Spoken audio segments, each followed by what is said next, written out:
Hello YouTubers, had a good morning in the garden this morning. I got 14 pints of beans in here. We do pints because there's only 2 or 3 of us at a meal. I am going to try my Tatler lids. I bought the package of Tatler lids where they give you 3 dozen regulars and 3 dozen largemouth. And I'm going to use my pressure canner, pressure cooker. Like Misty says, you always line the arrow up with the arrow when you put it on there. I put a little bit of Vaseline around there, set it on there, and turn it to where they line up. One thing I always do is I just get all these on here, because I have had it get caught and then it didn't seal. So after I get them all on there like this, I like to get down here and eyeball this. See, this is a lot tighter than this side, so I'll snug this side down a little bit.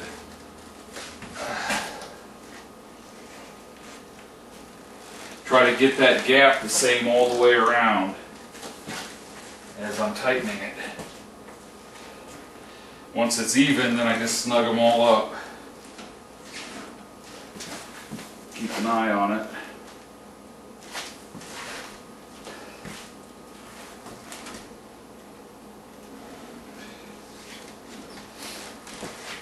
Now I'll just let this set here until I get some steam coming out of there. And I'm going to get some other stuff ready to show you. So I'll be right back. I'm back. It's been a very busy morning. Right here I got a crock of pickles. It's about full to here. I got a recipe out of this book for making refrigerator pickles. So I got the pickles and I got the spices and garlic in here. Right over here, I got my pan of 8 cups of water and I believe it was a cup of vinegar. I can't remember now. And some salt. I brought it to a boil. It's cooled off. Hopefully it'll cover all these pickles.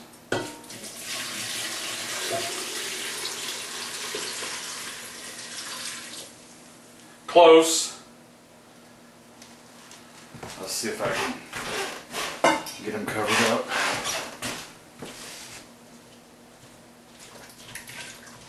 Yeah, it's going to be enough. I was going to put a plate on top of them. Keep them submerged.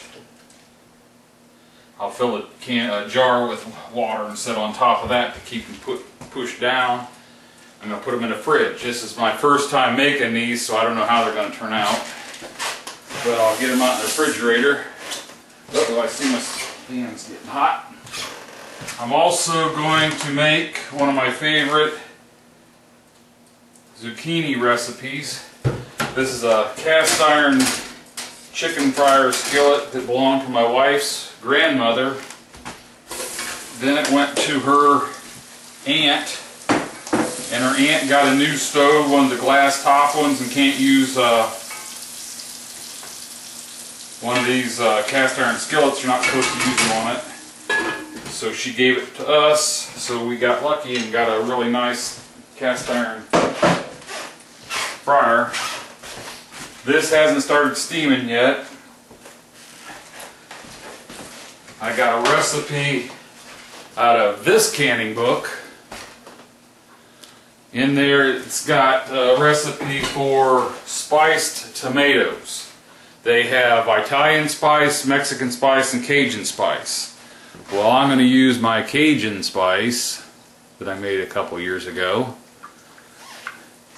Once these zucchini are done frying, I'm going to pour them in here, pour that on it, mix it up real good, cover it with some mozzarella cheese and bake it for a while at 350 degrees till the cheese melts and gets a little brown on top.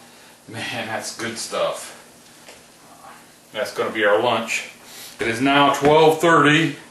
Oh, I forgot to tell you, when I was picking my beans this morning, I had the old Walther on my side and I snuck out there trying to get me a rabbit. Nowhere around. So I started picking beans. It runs out of the beans. It was right there in front of me in the beans. And luckily it didn't run into that big brush pile that I got there, my burn pile. It ran down to the corner of my property. So I pull out the Walther, pow, right through both shoulders. I paced it off. It was 40 yards. So the Walther spoke this morning and I got one less rabbit in the salad bar out there. So let me get this fried up. Let me get this steaming. I got to be at work at 3 o'clock, so it's been a busy morning. Rushing around here like a crazy man. Okay, let's see how big of a mess I can make out of this.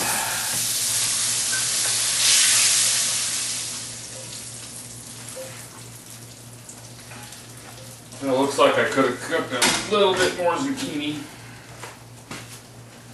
There's enough there to cover the bottom, almost. We'll pour this pint of Cajun tomato spice.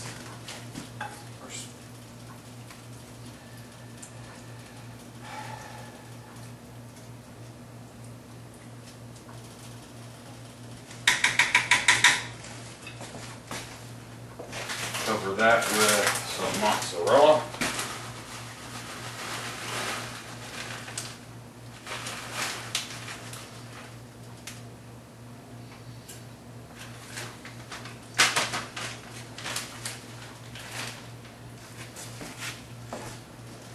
And I think I'll put some Parmesan cheese on top of that.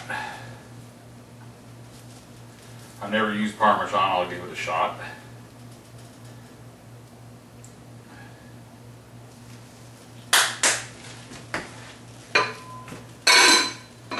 Put it in the oven at 350 till it looks right. Who needs a recipe? I just go by what I think I like. Get this all cleaned up now so I don't get in trouble when my wife gets home. Okay, we got some steam rolling. It's been going now for about 5 minutes. Good and steady. Gonna put my weight on there on the 10-pound. And wait for it to start jiggling. I got something for you to ponder.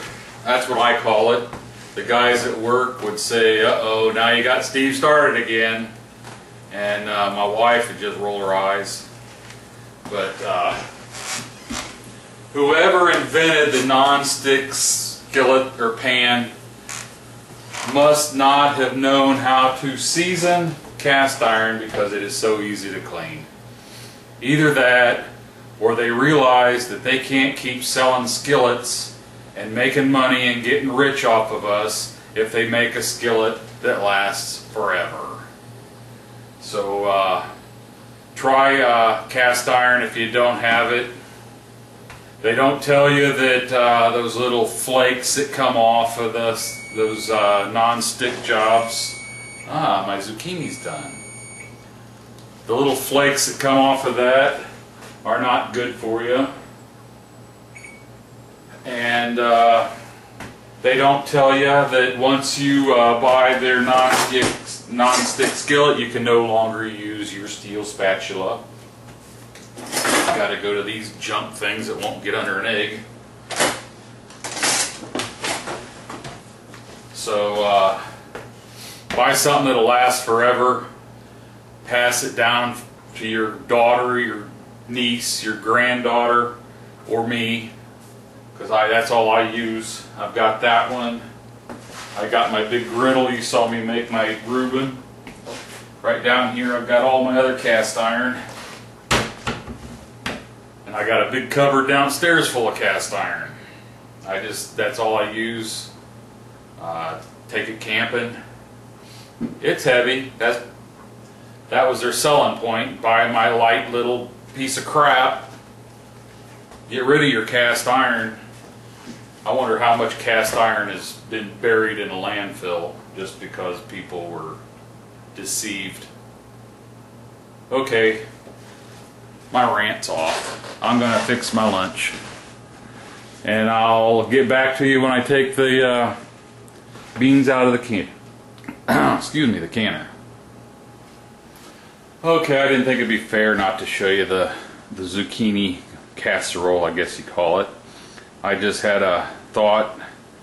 I think next time I'll try frying up some Spam, cutting it up into chunks, and maybe adding some ramen noodles to it, mix up a batch of that.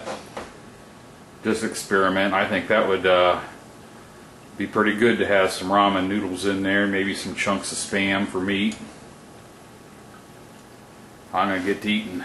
Sorry you can't smell this because it smells good. Okay, it's done. We cooked it for 20 minutes with the jiggler going. I'm trying to tell my daughter how to get it out of there in case I have to go to work before it's cooled down. Once it's at 0, with an oven mitt, take that off. Don't take that off until that's at 0. Then unscrew these crossways. My lid always sticks a little bit, so I always just take a screwdriver, stick it in there after you've taken those off, and just pop it loose. Then you turn it to get this latch unlatched. Take the lid off away from you so the steam comes out the other side. Don't open it so the steam comes up and burns you in the face. Set it on a towel over there on the table. I'll get some towels, some more towels. I thought I brought a bunch of them out here. Yeah, there's some over there. Set that on the table.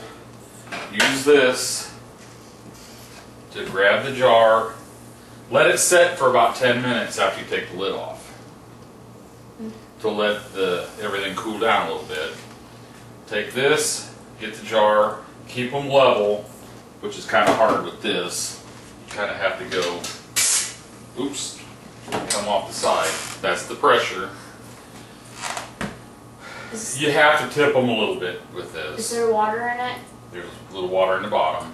Will there be water in the jars? There's water in the jars. But do I need to dump the water? No. Okay. The jars have lids on them. Oh, okay. You have to tip the jars a little bit to get them out of there. Set them on the towel over there on the table. Keep them spread apart a little bit so they can cool. So it doesn't kind of keep so much heat contained. Then you're done. Be careful because everything is still going to be real hot. Hopefully, I got to leave in probably about 40 minutes. Hopefully it'll be cool enough that I can do it. I saw that.